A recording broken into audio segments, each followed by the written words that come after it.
Ever heard that saying, the truth is stranger than fiction? Oh, yeah, definitely.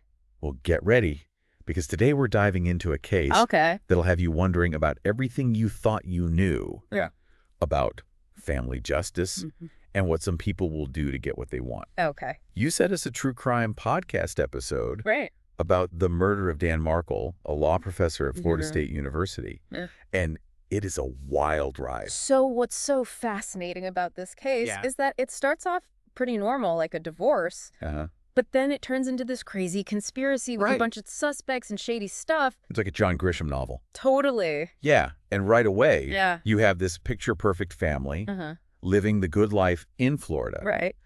But behind it all, there's this brutal murder. Yeah, like what secrets are they hiding? Exactly. It makes you wonder what's really going on with people, even those who seem perfect. Exactly. And that's what makes this so interesting. I agree. It's not just about who did it, but why they did it. Right. Like, what would drive someone to do something so awful? Exactly. Well, the podcast episode you sent us Okay. starts by telling us about Dan Markel. Okay. He was a Harvard law grad, a respected scholar, and a loving father of 2 boys. So he had it all. He really did. But then his marriage to Wendy Adelson falls apart. And it wasn't just like a regular divorce. No, not at all. Okay. It was really bitter, filled with arguments and a custody battle. Oh, wow. That seems to have led to the tragedy. It's like that was the start of everything bad. Exactly. The podcast host even mentions that Wendy left Dan while he was away on a trip. Oh, wow. She took most of their furniture Seriously. and left the divorce papers on the bed. That's cold. Outright. Talk about a bad breakup. Yeah. That shows some serious anger. Definitely. And we can't forget Wendy's family, the Adelsons. Right. They were involved too, weren't they? Very much so. Especially Wendy's mother, Donna. Okay. She's described as very strong-willed, almost overbearing. And it doesn't seem like she liked Dan very much. I see. To put it lightly, right? Yeah. Donna's emails are really revealing. In what way? They show how unhappy she was about the divorce and how much she wanted her grandkids closer to her in South Florida. Oh, so she wanted them away from Dan. Exactly. The podcast host even reads some of her emails where she uses some pretty harsh words about Dan. Really? It's more than just a typical mother-in-law dislike. So you're saying that's where we see a possible motive? It's possible Donna saw Dan as a barrier between her and her grandkids, and maybe her frustration turned into something much darker. It's like she wanted him out of the picture. Exactly. So we have this bitter divorce, Right. a tense custody battle, and a mother-in-law who seems to really hate her former son-in-law. It's a recipe for disaster. And then tragedy strikes. Dan is shot and killed in his own garage. What? In his own garage? It seems so random, and the police were confused. I can imagine. No forced entry, no robbery, no obvious suspects. It sounds like a real mystery. A total puzzle. But then a witness comes forward. Okay. They say they saw a light gold Prius speeding away after the shooting. Interesting. And that little detail ends up being super important. How so? It leads the investigators to Miami, Okay. where they find 2 men with criminal records, Luis Rivera and Sigfredo Garcia. So now it's not just a family drama anymore? Right. Could be a hit. Exactly. And as they investigate more, Yeah. it becomes clear that the Adelsons, particularly Wendy's brother Charlie, are somehow connected to these 2 men. This just keeps getting more complicated. I know. It's like something out of a movie. It really is. Yeah. But those connections are what made the investigators suspicious. They had to be right. Yeah. And for good reason. The phone records showed tons of calls. Wow. Between Catherine Charlie and Sigfredo. Catherine? Oh, yeah, I forgot to mention her. Catherine McBanower, she was dating Charlie Adelson. Okay. And she had 2 kids with Sigfredo Garcia. Hold on. So she's connected to both of them. Yeah, it's a tangled web. It really is. And get this, these calls happened right before and after Dan's murder. Seriously. Yep. Plus, Catherine got some suspicious payments from the Adelson family's dental practice. So it looks like she was the link between the family and the hitmen. Exactly. And remember what Wendy said when the police told her about Dan? I think so. She said she was relieved her parents were surprised. Yeah, like it was weird. Yeah, it's almost like she thought they might be involved. I know. That always seemed off to me. Yeah. And then there are those Google searches she made. Oh, right. What were those about? Things like student-teacher pornography. She tried to explain them away, but it definitely makes you wonder. I agree. So we have all these pieces of the puzzle, Right. but it's still circumstantial. Then the FBI comes in, and they start using wiretaps. Oh, wow, so they can listen to their conversations. Exactly. And those wiretaps were a game changer. Oh, did they find? They revealed what was really going on. Okay. There's one conversation between Charlie and Donna that's really bad. What happened? They're talking about the murder plot. No way. But they're using code words. Trying to be sneaky. Trying to avoid saying anything that would get them in trouble. Did it work? Not really. Their words and all the other evidence pointed right at them. So at this point, the focus shifted to Donna. Yes. The investigators started building a case that she was the mastermind. The one behind it all. Yep. They believed she wanted Dan out of the way to get custody of her grandkids. Wow. But they had to prove it right. Absolutely. And that's where Catherine Magbanua becomes really important. Okay, so she's the link between Donna and the hitman. Exactly. This is crazy. It is. So years go by as the investigation continues. Okay. And then things start to happen fast. Like what? First, they arrest the hitmen, Luis and Sigfredo. Luis decides to cooperate. Oh, so he made a deal. He did. He gives a full confession, and he implicates Catherine and the Adelsons. Wow, that changes everything. It does. With that confession and all the other evidence, Catherine is convicted for her part in the plot. So she's going to jail. Yes. But the Adelsons, despite all the suspicion, they seem untouchable, at least for a while. It's like they thought they were going to get away with it. You never know what will happen next with this case. It's true. This is just the beginning. And we'll be back to talk about the rest of it soon. I can't wait to hear what happens next. It's a wild ride, so buckle up. Okay. So it felt like the Adelsons were cornered. Yeah, like they couldn't escape. I mean, the hitmen were in jail, their supposed connection. Catherine was convicted. Right. And everything pointed back to their family. So what happened to them? Well, after years of waiting and all that evidence piling up, the police finally went after Charlie Adelson, Wendy's brother. Okay. 8 years after Dan's murder. Wow, 8 years. That's a long time. It is. Can you imagine the pressure on that family? It must have been intense, like they were always waiting for something to happen. Right. It just shows how complicated this case was and how hard the investigators worked to prove everything. They had to connect all the dots, right?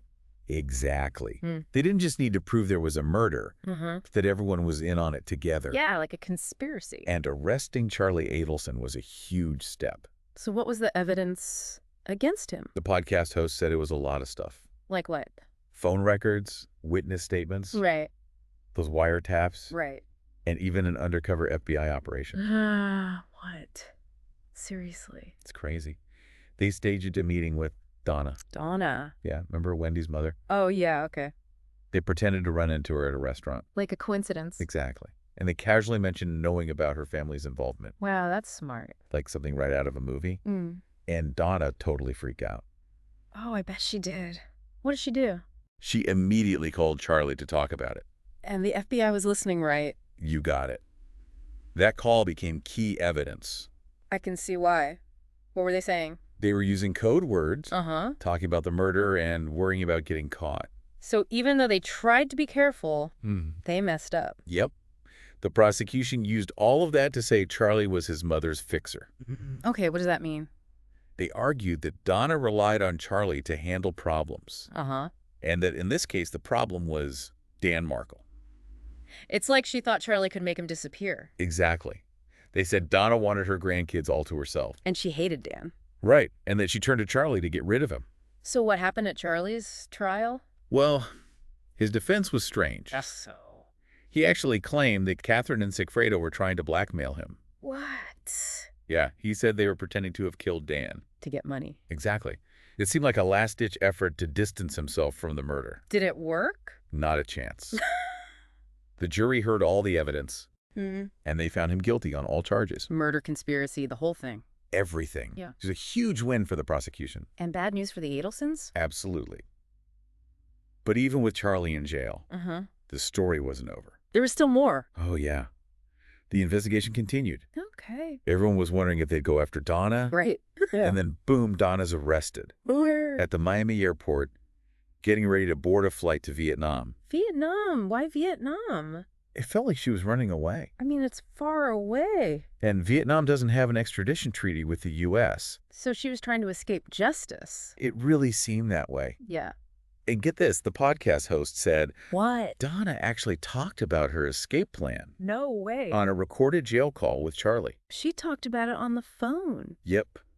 Even after Charlie's conviction. Wow. She still thought she could outsmart everyone. But that was a big mistake. A huge mistake. Yeah. It was the final nail in the coffin. So they charged her with murder, too? They did first-degree murder conspiracy. Wow. And solicitation to commit murder. So now both Charlie and Donna are facing serious charges. It's a big turning point in the case. What happens next? That's what we'll talk about in the last part of our deep dive. I can't wait to find out. Stay tuned, because it's about to get even more interesting. It's a case that makes you think, huh? Oh, yeah, definitely. Like, how can someone want something so bad that they're willing to kill for it? It's a big question, right? It is. And the podcast host talks about this a bit. Okay. Saying that Donna really wanted those grandkids close. Mm-hmm. But could that really be enough? I mean, think about it. Yeah. Grandparents and their grandkids are really close sometimes. That's true. So being separated from them can be really tough. But with Donna, it seems like more than that. Yeah. Her emails and what she did, it's like she needed to control everything. Right. Like Dan was in her way. Like a threat to her. Exactly. And then you have to consider the Adelsons' money and power. Oh, yeah, that's a good point. The podcast host mentions they were a big deal in their community. Maybe they thought they could get away with anything. Like they were above the law. Exactly. And for a while, it seemed like they might. It's true. But as we've seen, justice always catches up. Eventually. The investigators never gave up. That's important. They kept digging until they had enough to make arrests. It's amazing they put all those pieces together. It really is. It shows what dedication can do. And that even the toughest cases can be solved. Exactly. And aside from all the legal stuff, this case shows how messed up families can be. Yeah, all those secrets and lies. It's like that saying, you never really know someone. Right, but this is like a whole other level. Totally. Yeah. So Donna's waiting for trial now. What do you think our listeners should keep in mind? I think the biggest thing is that this case, while it's crazy, isn't actually that unusual. What do you mean? Well, sadly, there are lots of stories about families betraying each other, greed, violence. It happens more than we'd like to think. So the Dan Markel case is just an extreme example. Exactly. And the podcast host mentioned some other resources. Right, like the Serial podcast. Yeah, they cover lots of true crime. And there are articles and news stories online, too. You can really go deep if you want. So as you're learning more, remember to think critically. Okay. Consider all sides of the story, any biases, and the fact that we might never know everything. It's true. There might be pieces missing. The Dan Markel case is definitely tragic. Yeah. But it's a lesson, too. In what way? We have to be careful in our own lives and in our communities. Right. And protect ourselves from people who might want to hurt us. That's a good takeaway.